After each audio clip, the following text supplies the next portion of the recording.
स्वागत है, मैं हूं आपके साथ हैदर ज़ैदी। ये खबरों की शुरुआत करते हैं। आपको बताते हैं सीएम धामी का आज देहरादून आगमन है। सीएम धामी आज देहरादून आगमन पर पहुंचेंगे। आज देहरादून पहुंचेंगे सीएम धामी, यानी देहरादून आएंगे और नागरिक उड्डयन विकास प्राधिकरण की बैठक में हिस्सा लेंगे। सचिवालय में होगी नागरिक उड्डयन विकास प्राधिकरण की बैठक। तो सचिवालय में यह बैठक होगी और देहरादून आज आ रहे हैं पुष्कर सिंह धामी। तो सीएम धामी आज देहरादून आएंगे और उनका देहरादून आगमन है। नागरिक उड्डयन विकास प्राधिकरण की बैठक में हिस्सा लेंगे मुख्यमंत्री। तो सचिवालय में होगी ये बैठक और इस बैठक में वो हिस्सा लेंगे। नागरिक उड्डयन विकास प्राधिकरण की बैठक में हिस्सा लेंगे।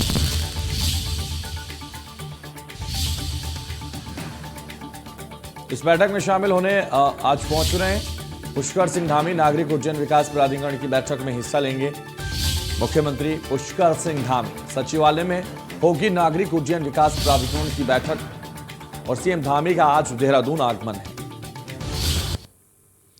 तो देहरादून आगमन पर पुष्कर आज पहुंचेंगे सीएम धामी देहरादून और यहां वो हिस्सा लेंगे बैठक में। नागरिक उड्डयन विकास प्राधिकरण की बैठक होगी, उसमें मुख्यमंत्री शामिल होंगे। सीएम धामी का आज देहरादून आगमन है। तो सचिवालय में होगी नागरिक उड्डयन विकास प्राधिकरण की बैठक। आज देहरादून पहुंचेंगे पुष्कर सिंह धामी। तो ये बड़ी खबर है, पुष्कर सिंह धामी देहरादून पहुंच रहे हैं और नागरिक उड्डयन विकास प्राधिकरण की बैठक में शामिल होंगे।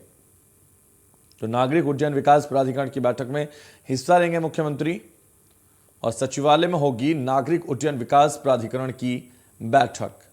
तो सचिवालय में होगी यह बैठक और इस बैठक में शामिल होंगे मुख्यमंत्री। इस बैठक में शामिल होने के लिए और देहरादून पहुंच रहे हैं मुख्यमंत्री पुष्कर सिंह धामी।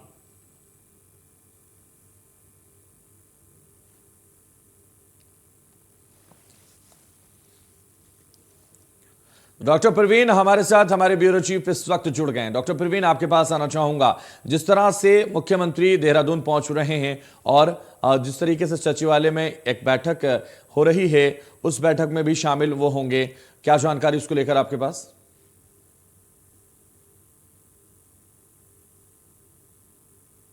पहुंचने वाले काफी अहम बैठक है, नागरिक उड्डयन विभाग की बैठक है और इसलिए भी काफी महत्वपूर्ण है क्योंकि चार धाम यात्रा जो है वो जारी है। सभी जो चारों धामों में भीड़ तीर्थयात्रियों की, श्रद्धालुओं की काफी है और ये माना जा रहा है कि आज की बैठक में कुछ और हेली सेवा को जो अनुमति दी जा सकती है, सेवा वहाँ यात्रियों को पहुंचाने के लिए। इसके अलावा जो सीमांचल एरिया हैं, जो अंतर्राष्ट्रीय एरिया है, वहाँ पर जो छोटे छोटे रनवे बनने हैं, इसके अलावे जो देहरादून में जॉली ग्रांट हवाई अड्डा है उसके विस्तारीकरण है, इन तमाम मुद्दों पे बातचीत होगी। पिछले दिनों पंतनगर भी हेली सेवा शुरू हुई थी, कई और जगहों से मांग की जा रही कि हेली सेवा की शुरुआत की जाए। तो इसलिए भी ये बैठक काफी महत्वपूर्ण है और खास करके तब ये महत्वपूर्ण और भी हो जाता है जब उड़ान योजना, भारत सरकार के उड़े देश का हर नागरिक योजना जो है उसके तहत किस तरह से सरकार आगे बढ़ती है, ये देखने वाली बात। बिल्कुल, तो ये सब देखने वाली बात होंगी। लेकिन सचिवालय में जो नागरिक उड्डयन की बैठक होगी, विकास प्राधिकरण को लेकर विकास प्राधिकरण की बैठक होगी और इस बैठक में मुख्यमंत्री पहुंच रहे हैं। तो किस वक्त देहरादून पहुंचने का जो है कार्यक्रम है मुख्यमंत्री का? देखिए, 11:30 का समय दिया गया था। कुछ देर में यहाँ पर मुख्यमंत्री पहुंचने वाले हैं क्योंकि तमाम अधिकारी धीरे धीरे जो सामने बिल्डिंग है उस बिल्डिंग में जा रहे हैं और आप देख सकते हैं कि यहाँ पर जो सुरक्षा की व्यवस्था है और यहाँ पर थोड़ी देर के बाद इसी बिल्डिंग में मुख्यमंत्री बैठेंगे और ऊपर 4th फ्लोर पे बैठक होती है, मुख्यमंत्री का कार्यालय है, वहीं पर बैठक होगी। और थोड़ी देर के बाद क्योंकि अधिकारी तकरीबन यहाँ पर पहुंच चुके हैं और मुख्यमंत्री का इंतजार हो रहा है, मुख्यमंत्री कभी भी यहाँ पर पहुंचकर जो बैठक को ले सकते हैं, समीक्षा बैठक को जो है उसमें भाग ले सकते हैं। तो बिल्कुल समीक्षा बैठक में भाग लेंगे मुख्यमंत्री और पुष्कर सिंह धामी, चूंकि नामांकन करके यहां पहुंच रहे हैं, क्योंकि उन्होंने नामांकन भी कर दिया है, हमने देखा और हमने दिखाया भी टीवी पे सभी दर्शकों के चंपावत सीट से उन्होंने नामांकन भर दिया और उसके बाद वो यहां पहुंच रहे हैं। तो एक नई ताजगी होगी क्योंकि चुनाव भी वो लड़ने के लिए तैयार हैं, उपचुनाव के लिए, और 31 मई को चुनाव होना है और उसको लेकर भी कोई बातचीत हो सकती है यहाँ? निश्चित तौर पर अभी जब यहाँ पर आएंगे तो बातचीत तो होगी ही इन तमाम बातों को लेकर। मुख्यमंत्री जो एक संवैधानिक बाध्यता है कि अगर कोई मुख्यमंत्री विधानसभा के सदस्य नहीं है तो 6 महीने के अंदर चुन के आना होता है, तो उसी कड़ी में वो उपचुनाव में गए हैं चंपावत में। कल उन्होंने नामांकन किया है, कांग्रेस पार्टी की तरफ से कल कैंडिडेट जो है 11 तारीख को नामांकन करने वाली है। इसके अलावा बात करें तो मुख्यमंत्री चाहते हैं कि उपचुनाव की वजह से राज्य का विकास बाधित न हो, इसलिए उपचुनाव के साथ साथ विकास के कामकाज को भी बिल्कुल, तो चुनाव के साथ साथ विकास के कार्यों पर भी उनकी नजरें हैं और लगातार वो इसको लेकर एक्शन में है। चलिए, बहुत शुक्रिया डॉक्टर प्रवीण हमारे साथ जुड़ने के लिए, तमाम जानकारी हम तक पहुंचवाने के लिए। खबरों में आगे बढ़ते हैं, आपको बताते हैं श्रीनगर क्षेत्र में आपको बता दें यातायात नियमों का पालन न करने वाले अब सावधान हो जाइए। यात्रा काल को देखते हुए अब श्रीनगर में मित्र पुलिस सड़क के किनारे वाहन खड़ा करने वालों के साथ मित्रता नहीं दिखाएगी। पुलिस को राजमार्ग पर कोई भी वाहन नियमों के विरुद्ध खड़ा मिला तो उसे सीधे उठाकर थाने ले जाया जाएगा, जिसमें अभी तक पुलिस श्रीकोट से लेकर श्रीनगर में राजमार्ग पर खड़े करीब 1 दर्जन से अधिक वाहनों को क्रेन द्वारा उठाकर महिला थाने ले गई। और वहीं पुलिस ने अपने अभियान के पहले दिन 58 चौपहिया वाहनों के विरुद्ध कार्रवाई की है। इसमें 15 वाहनों के चस्पा चालान किए गए, जबकि 21 वाहनों का चालान यातायात आपको बता दें IAF के द्वारा चालान किया गया। और विदित हो कि आगामी बद्रीनाथ और यात्रा के दौरान जिस तरह से स्थिति खराब हो जाती है, यात्राओं में जाम की स्थिति पैदा हो जाती है, उसको देखते हुए पुलिस सख्त रुख अपना रही है। ATM में जाने वाला था तो मैंने इनकी गाड़ी देख दी, ठीक है, मैं चाबी लेके खड़ा हूँ, इन्होंने जो है मेरे को धक्का मार के किनारे कर दिया, अब गाड़ी को टच करके थाने ले गए ना। यहाँ पे देखिए यहाँ पे कितनी सारी गाड़ियाँ, ये अलाउड है क्या? आपके पीछे देखिए एक गाड़ी खड़ी है जिसकी मैंने फोटो में ले ली, अलाउड है क्या? ना, कम से कम ये है कि नियम हम मानते, नियम है, नियम सबके लिए होना चाहिए। चारधाम यात्रा प्रारंभ होने वाली है और यहाँ लोग बाग में सड़कों के बिल्कुल रोड पे गाड़ी लगा लेते हैं, तो उनके विरुद्ध हम लोग ये लगातार हमारा अभियान जारी है ताकि चारधाम यात्रा में कोई दिक्कत नहीं। नो पार्किंग वहाँ भी, और जहाँ भी रोड पे कोई भी गाड़ी गलत होगी तो उसके खिलाफ कार्रवाई की जाएगी और हम लोग क्रेन के माध्यम से गाड़ी को उठवा रहे हैं। और खबर देहरादून से इस वक्त की बड़ी खबर है, नैनीताल हाईकोर्ट में गृह सचिव को दिए सख्त निर्देश, पुलिस के शक्तिमान घोड़े की मौत के मामले को जल्द निपटाएं। शासन 4 हफ्ते में शक्तिमान प्रकरण को खत्म करने के दिए निर्देश। CJM कोर्ट ने सबूत के अभाव में 5 आरोपियों को किया था बरी, अब हाईकोर्ट में मामला दायर हुई है याचिका। तो अब मामला हाईकोर्ट में पहुंचा है और याचिका दायर की गई। 4 हफ्ते में शक्तिमान प्रकरण को निपटाने का शासन को आदेश दे दिया गया। CJM कोर्ट ने सबूत के अभाव में 5 आरोपियों को बरी किया था। अब हाईकोर्ट में मामले की याचिका दायर की गई है और अब इस याचिका पर सुनवाई होगी। तो नैनीताल हाईकोर्ट ने गृह सचिव को सख्त निर्देश दे दिए हैं। शक्तिमान घोड़े की मौत के मामले को जल्द निपटाए शासन, ये कहा गया है। 4 हफ्ते में शक्तिमान प्रकरण को निपटाने का आदेश दे दिया गया। CJM कोर्ट ने सबूत के अभाव में 5 आरोपियों को बरी किया। अब हाईकोर्ट में मामले की दायर याचिका की गई है, उस पर सुनवाई होगी। तो नैनीताल हाईकोर्ट ने गृह सचिव को सख्त निर्देश दिए और शक्तिमान घोड़े की मौत के मामले को जल्द निपटाए शासन, यह कहा गया।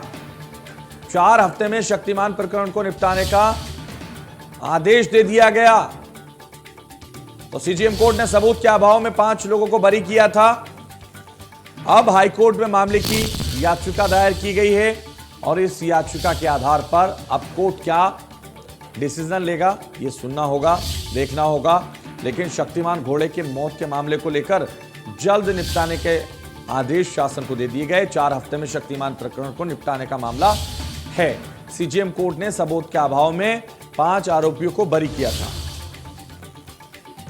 डॉक्टर प्रवीण हमारे साथ, हमारे ब्यूरो चीफ इस वक्त हमारे साथ जुड़ चुके हैं। डॉक्टर प्रवीण, जिस तरीके से नैनीताल हाईकोर्ट ने गृह सचिव को सख्त निर्देश दे दिए, लेकिन अब याचिका चूंकि इसमें दोबारा पहुंची है, शक्तिमान घोड़े की मौत के मामले को जल्द निपटाने का शासन को आदेश दे दिया गया था। अब 4 हफ्ते में शक्तिमान प्रकरण को निपटाने का मामला है, क्या जानकारी उसको लेकर आपके पास? देखिए, शक्तिमान घोड़े का प्रकरण बहुत ही हाई प्रोफाइल प्रकरण है। इस घोड़े के मौत के बाद पूरे दुनिया में उत्तराखंड की छवि खराब हुई थी। और अब एक बार फिर से जब मामला हाईकोर्ट में पहुंचा है तो उसमें समय सीमा तय कर दी गई है और ये माना जा रहा है कि इस मामले में जल्दी ही कुछ न कुछ निकल के सामने आएगा। साफ तौर पे कहा गया है, शासन को कहा गया है कि आप इसको जल्दी से निपटारा कीजिए कि आखिर शक्तिमान घोड़े की मौत क्यों हुई थी, कैसे हुई थी। तो ये मामला है और ये माना जा रहा है कि ये जो समय समय पे इस मामले को उठाया जाता है, इसका निस्तारण जल्दी ही हो जाएगा। चलिए, बहुत शुक्रिया डॉक्टर परवीन हमारे साथ जुड़ने के लिए, तमाम जानकारी हम तक पहुंचाने के लिए। और खबरों में आगे बढ़ते हैं, आपको बताते हैं देहरादून से खबर है, जहां चारधाम यात्रा 6 दिन में 20 तीर्थयात्रियों की मौत हुई है। केदारनाथ, गंगोत्री, यमुनोत्री धाम जा रहे थे तीर्थयात्री। वृद्ध और बीमार तीर्थयात्रियों की जान पर पैदल यात्रा भारी पड़ गई है। यात्रा मार्गों पर स्वास्थ्य सेवाओं के पुख्ता इंतजाम होने के किए जा रहे हैं दावे। पैदल मार्गों पर स्वास्थ्य सेवाओं के साथ ठहरने के लिए पर्याप्त इंतजाम नहीं है, जिसमें 14 यात्रियों की मौत हो चुकी है। इसकी पुष्टि की गई है। केदारनाथ में 5 और बद्रीनाथ में 1 श्रद्धालु की मौत हुई है। तो यमुनोत्री, गंगोत्री धाम में 14 यात्रियों की मौत हो चुकी है। केदारनाथ में 5 और बद्रीनाथ में 1 श्रद्धालु की मौत हुई है। और यह पुख्ता इंतजाम नहीं है, स्वास्थ्य व्यवस्था की बेहतर इंतजाम नहीं होने की वजह से यह मौत हो गई है। पैदल यात्रा भारी पड़ गई इन यात्रियों पे। केदारनाथ, गंगोत्री, यमुनोत्री धाम जा रहे थे यात्री। वृद्ध बीमार तीर्थयात्रियों की जान पर पैदल यात्रा भारी पड़ी है।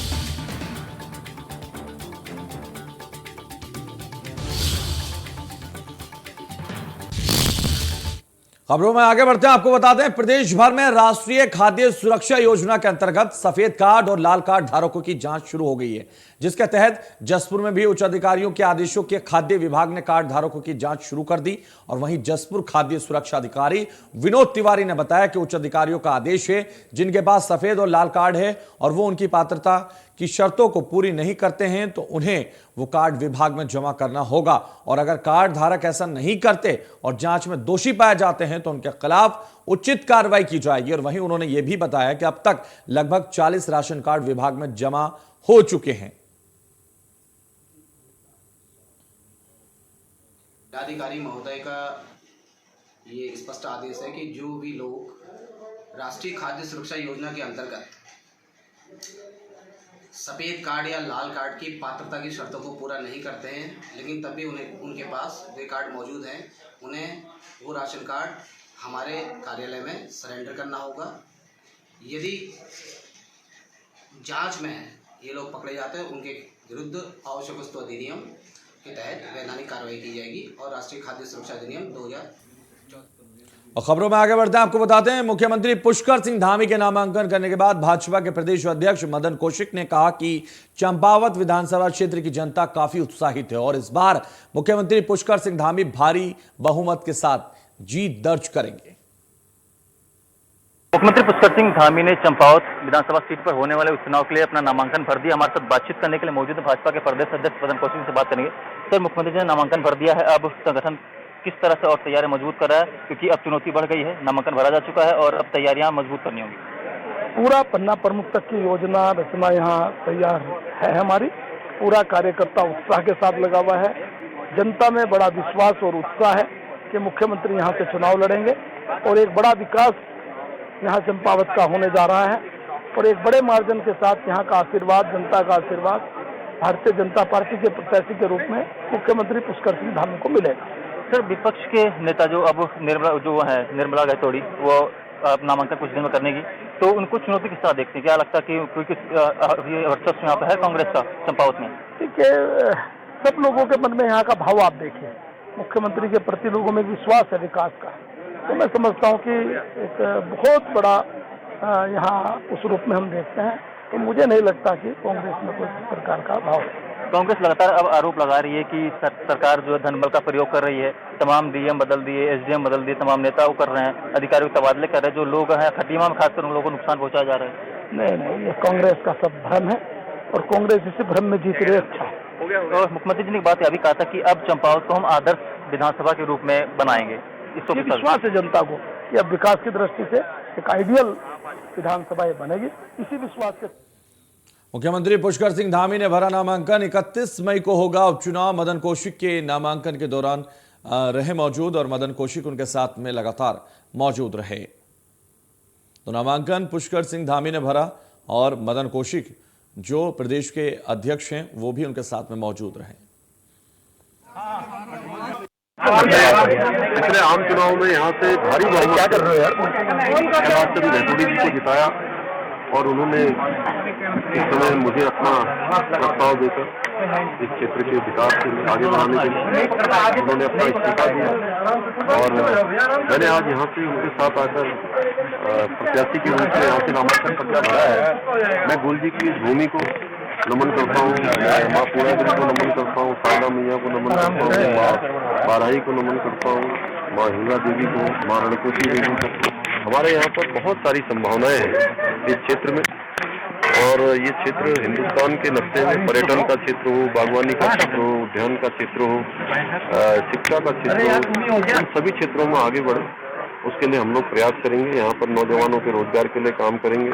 यहाँ के बहुत सारे ग्रामीण जो गांव क्षेत्र हैं उन क्षेत्रों में अभी रोड कनेक्टिविटी की आवश्यकता है, उसको रोड कनेक्टिविटी से जोड़ेंगे, इंटरनेट कनेक्टिविटी से जोड़ेंगे और भारत के मानचित्र में इसका नाम आए, हर तरीके से इस क्षेत्र का विकास हो, उसके लिए जो सर्वस्व होगा वो सर्वस्व लगाने का काम करूंगा। उत्तराखंड के चंपावत विधानसभा सीट पर होने वाले उपचुनाव के लिए भाजपा प्रत्याशी एवं मुख्यमंत्री पुष्कर सिंह धामी ने अपना नामांकन भर दिया है। नामांकन भरे जाने के बाद मुख्यमंत्री पुष्कर सिंह धामी ने नामांकन जनसभा को संबोधित किया था और वहीं जनसभा के संपन्न होने के बाद चंपावत की जनता ने कहा कि उन्हें मुख्यमंत्री पुष्कर सिंह धामी पर भरोसा है कि अब चंपावत में विकास की गंगा बहेगी। मुख्यमंत्री पुष्कर सिंह धामी ने अपना नामांकन भर दिया है। चंपावत में उपचुनाव होना जिसको लेकर के भाजपा संगठन ने एक नामांकन जनसभा का भी आयोजन किया। जनसभा में सैकड़ों के संख्या में जो लोग पहुंचे हमारे साथ बातचीत करने, कुछ यहाँ की महिलाएं भी इनसे बात करेंगे। मैम, मुख्यमंत्री पुष्कर सिंह धामी यहाँ से चुनाव लड़ने जा रहे हैं, उन्होंने नामांकन ही भर दिया, कितना उत्साह देख रहे हैं, किस तरह देख रहे हैं कि मुख्यमंत्री ने जो संबोधन दिया उसमें भी स्थानीय भाषा का प्रयोग किया? माननीय मुख्यमंत्री जी का एक तरफी विजय है, ये मैं आपसे कह रही हूँ। आज आप लोगों ने भी देख लिया होगा जनता का कितना आकर्षण और कितना प्यार माननीय मुख्यमंत्री जी को मिल रहा है। जनता चाह रही है और मैं अपने विधायक की भी आभारी हूँ जिन्होंने विकास के लिए सीट छोड़ी है। विकास के लिए सीट छोड़ी है तो जनता क्यों नहीं साथ देगी। हम तो रोज जनता के बीच में जा रहे हैं, जनता चाह रही है कि माननीय मुख्यमंत्री जी यहाँ से चुनाव लड़ रहे हैं। हमारा अहोभाग्य। और मैं ये कह रही हूँ कि वास्तव में जिस दिन मतदान होगा, जब रिजल्ट निकलेगा, एक तरफा हम विजय हासिल कर रहे हैं। तो आपको ऐसा नहीं लग रहा कि जिसे आपने जनप्रतिनिधि चुना था अब वो सीट छोड़ रहे हैं मुख्यमंत्री के लिए, तो या तो मुख्यमंत्री सीधा यहीं से चुनाव लड़ते पहले ही? ऐसा कैसे हो सकता था? ऐसा कैसे संभव है? पहले वो यहाँ के विधायक थे, उन्हें टिकट मिला था, मुख्यमंत्री जी पहले क्यों लड़ते? वो अपनी सीट से लड़े, कोई ऐसी बात नहीं है। हमारा भाग्य है, वास्तव में हमारा भाग्य है मुख्यमंत्री जी यहाँ आए। हमारे ये क्षेत्र वास्तव में पिछड़ा क्षेत्र है। चंपावत क्षेत्र हमारे जो है बॉर्डर का क्षेत्र है, पिछड़ा क्षेत्र है। यहाँ वास्तव में विकास चाहिए और ये सोचते हुए हमारे विधायक जी ने सीट छोड़ी है और ये सोचते हुए संगठन ने, केंद्रीय नेतृत्व ने, राज्य नेतृत्व ने और हमारे नेतृत्व ने भी, जिले नेतृत्व ने ये सोचा कि हमारा क्षेत्र का विकास होगा। धन्यवाद। तो आपने सुना कुछ महिलाओं को जिनका साफ तौर पर कहना है कि मुख्यमंत्री पुष्कर सिंह धामी यहाँ से चुनाव लड़ रहे हैं, ऐसे में उन्हें उम्मीद है कि यहाँ पर विकास की गंगा बहेगी। जो तमाम दिक्कतें हैं उन दिक्कतों का समाधान भी होगा। कैमरामैन सौरभ के साथ इंडिया न्यूज चंपावत। चंपावत उपचुनाव को लेकर भाजपा ने कांग्रेस की महिला प्रत्याशी को लेकर कांग्रेस संगठन पर आरोप लगाया है। भाजपा के प्रदेश प्रवक्ता विनोद सुयाल ने कहा कि कांग्रेस ने जो महिला प्रत्याशी चुनाव मैदान में उतरी है वो सिर्फ कांग्रेस का वो निर्णय है जिसमें उसे चुनाव की औपचारिकता पूरी करनी है। भाजपा नेता ने कहा कि कांग्रेस महिला को चुनाव मैदान में उतारकर सिर्फ अपनी लोकलाज बचाना चाहती है।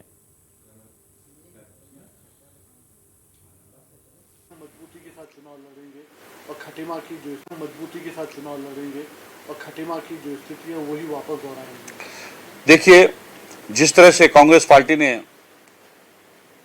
कैंडिडेट का चयन किया है, मुझे लगता है कि केवल औपचारिकता के लिए और लोकलाज के लिए वो प्रत्याशी लड़ा रहे हैं।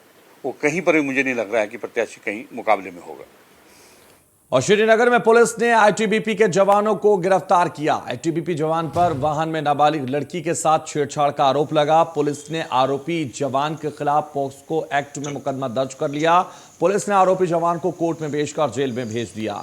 जानकारी के मुताबिक आरोपी पीड़िता दोनों चमोली जिले के जोशी मठ से एक प्राइवेट वाहन में बैठे थे। पुलिस ने आईटीबीपी के जवान को गिरफ्तार कर लिया है। तो पॉस्को एक्ट में मामला दर्ज भी हुआ है और पुलिस ने इस जवान को गिरफ्त में ले लिया है। और ये जवान और ये युवती एक ही वाहन में बैठे थे, उसी दौरान ही छेड़छाड़ की गई। अब उसको गिरफ्तार किया गया।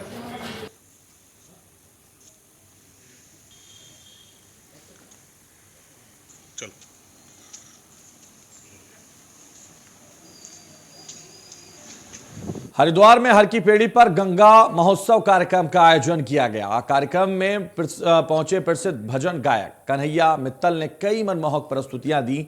हर की पेड़ी के मालवीय घाट पर आयोजित कार्यक्रम में हजारों की संख्या में लोगों ने भजन संध्या का लुत्फ उठाया। देर रात तक चले कार्यक्रम में कलाकारों के साथ लोग भी खूब थिरकते हुए नजर आए। मौके पर गंगा सभा के महामंत्री तन्मय वशिष्ठ ने कहा कि गंगा सप्तमी के मौके पर गंगा महोत्सव का आयोजन किया गया है।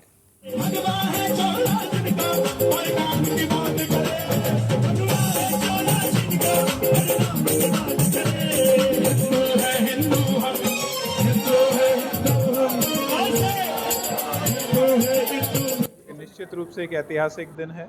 माँ गंगा का जन्म दिवस, अवतरण दिवस वैसे भी हम सभी के लिए एक बहुत महत्वपूर्ण दिन होता है और आज हम लोगों ने एक नई शुरुआत की है। इस वर्ष हमने माँ गंगा के अवतरण दिवस को गंगा महोत्सव के रूप में एक वार्षिक आयोजन करने का निर्णय लिया है और इसकी शुरुआत में कल माँ गंगा के पूजन से हुई, जिसमें माननीय मुख्यमंत्री जी सम्मिलित हुए और आज विश्व प्रसिद्ध भजन गायक कन्हैया मित्तल जी की भजन संध्या चल रही है और लोगों में भारी उत्साह है। भारी संख्या में श्रद्धालु आए हुए हैं, भारी संख्या में स्थानीय निवासी आए हुए हैं। निश्चित रूप से एक ऐतिहासिक शुरुआत और आने वाले समय में इस आयोजन को और भव्यता के साथ बनाने का हमने निर्णय लिया है और आने वाले वर्षों में आप देखेंगे कि एक नहीं अपितु कई विश्व प्रसिद्ध कलाकार हर की पौड़ी पर अपनी प्रस्तुति देंगे। उत्तरकाशी के गजोली गांव में अचानक आग लगने से एक व्यक्ति का मकान जलकर खाक हो गया। गनीमत ये रही कि घटना में परिवार के सदस्यों को कोई नुकसान नहीं हुआ। इस दौरान स्थानीय विधायक ने फौरी तौर पर 20,000 की आर्थिक मदद देकर पीड़ित परिवार की मदद की है और वहीं जिला पंचायत के प्रदेश अध्यक्ष प्रदीप भट्ट ने आग से पीड़ित परिवार को राशन उपलब्ध करवाकर आर्थिक मदद की है। तो फिलहाल देवभूमि में बस इतना ही। दीजिए मुझे इजाजत और आप देखते रहिए इंडिया न्यूज।